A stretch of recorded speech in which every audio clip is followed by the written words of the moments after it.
आशीश्वर महादेव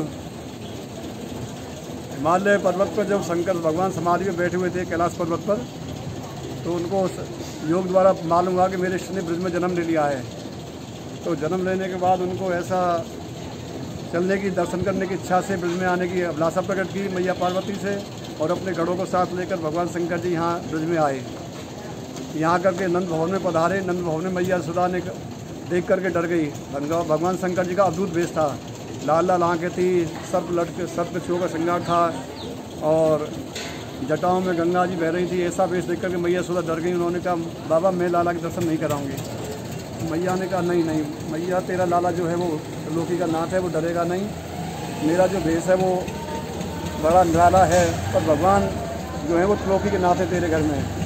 मैया यशोदा कहने लगी, नहीं नहीं बाबा, वो त्रिलोकी का नाथ और किसी घर में होगा, मेरे घर में तो कार्य से बालक ने जन्म लिया है, वो बहुत काला है और छोटा सा है, और तुझे देख के डर जाएगा।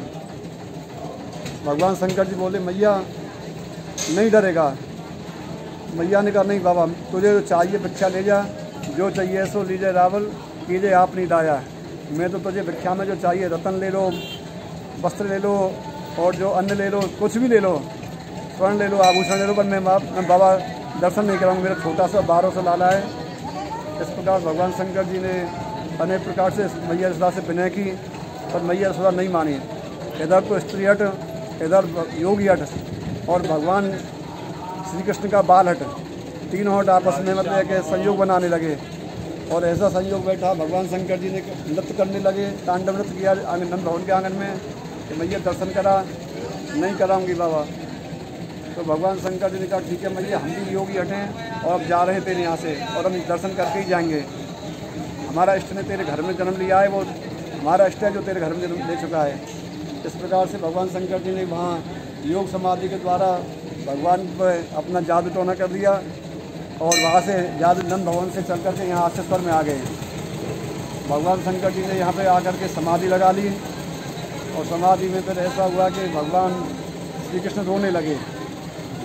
रोते रोते इतने रोए कि किसी कारण से चुप नहीं हुए। तब यशोदा मैया ने अपनी सखियों को बुलाया कि देखो सखी, आज तो मेरा लाला सुबह से रो रहा है, क्या कारण है।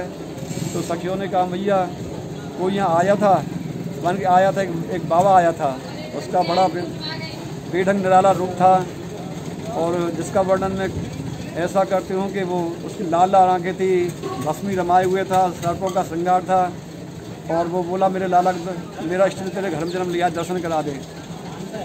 और इस प्रकार वो जादू टोना करके अलग करके वो मतलब कि 3 बार अलग करके वो इधर चला गया। मैया सखियों ने कहा, किधर गया मैया। उन्होंने आशीश्वर बाबा के आने इस तरफ इशारा करके नंद भवन से यहाँ गए, तो वो सखियाँ इधर ही आई हैं। तो यहाँ भगवान शंकर जी आशा लगा के बैठे थे कि भगवान श्री कृष्ण के दर्शन हो जाएंगे, तभी मैं यहाँ से दर्शन करके जाऊँगा।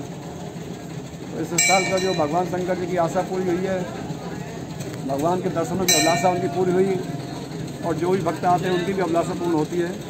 ऐसा आशीश्वर की कृपा से और श्री कृष्ण बाल कृष्ण की कृपा से। तो भगवान सखियों ने फिर भगवान शंकर जी की समाधि को छुड़ाया है कि बाबा आप चलिए, नंद भवन में यशोदा मैया बुला रही हैं। भगवान शंकर जी ने बड़े प्रसन्न हुए। उन्होंने कहा, अब मैया मुझे बुला रही है, तब तो मैं मैया से कह रहा था दर्शन कराते, मुझे क्यों बुला रही है मैया। नहीं जाऊँगा, मैं नहीं जाऊँगा। नहीं, सखियों ने कहा, नहीं बाबा आपको चलना है। आग्रह करने लगी सखियाँ। तो सखियों के आग्रह पर भगवान शंकर जी तांडव करते हुए यहाँ से नंद भवन को पधारे हैं। नंद भवन में मैया यशोदा ने बाल कृष्ण को ला करके गोदियों में आंचल में छिपाया है। बाबा थोड़ा दर्शन करना, ये नज़र नहीं लग जाए तेरी। भगवान शंकर जी कहने लगे, मैया ये त्रिलोकी का नाते इसको किसी की नज़र नहीं लगेगी, मैं ऐसी व्यवस्था कर देता हूँ कि इसको कभी नज़र नहीं लगेगी। तो भगवान शंकर जी ने कहा, ठीक है, मैं एक ऐसा गंडा कर रहा हूँ। तो भगवान शंकर जी ने अपनी गड्ढा मतलब ये गंडा किया भगवान कृष्ण के लिए। इस प्रकार से मतलब गंडा करके उन्होंने कहा, अब तू ऐसा कर, इसके चरण मेरी मस्तक पर रखवा दे, जिससे इसको कभी नजर नहीं लगेगी।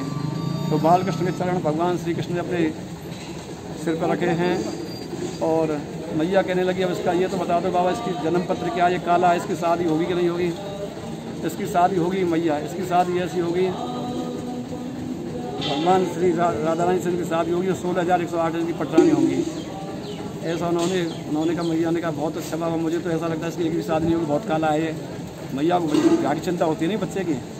इस प्रकार से मैया ने शंकर जी का अब शंकर जी से मैया बोली बाबा ऐसा कर तू यहीं पर रह ले नंद भवन में, क्योंकि इसको कभी नजर लगे कोई जादू टोना कौन जाता है, या तू तो जादू टोना जानता है, तो यहाँ नंद भवन में ही विराजमान हो जा बाबा।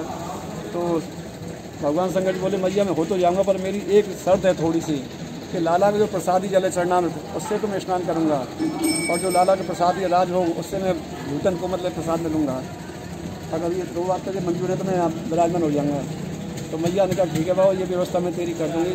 तो नंद भवन में नंदीश्वर जो आज विराजमान है वो इसी हैं, वो भगवान शंकर जी, भगवान का जो प्रसादी जल है वो लाला का प्रसादी जल श्री कृष्ण का उनके लिए दिया जाता है रोजाना अभी रात काल, और शाम दोपहर के समय राजभोग की व्यवस्था उनके लिए होती है। तो आज भी वही प्रथा यहाँ भगवान शंकर जी की चली आ रही है, उनको रोजाना प्रसादी देते नंद लाला की। दोनों का हरिहर का जोड़ा है, बोल हरिहर भगवान की।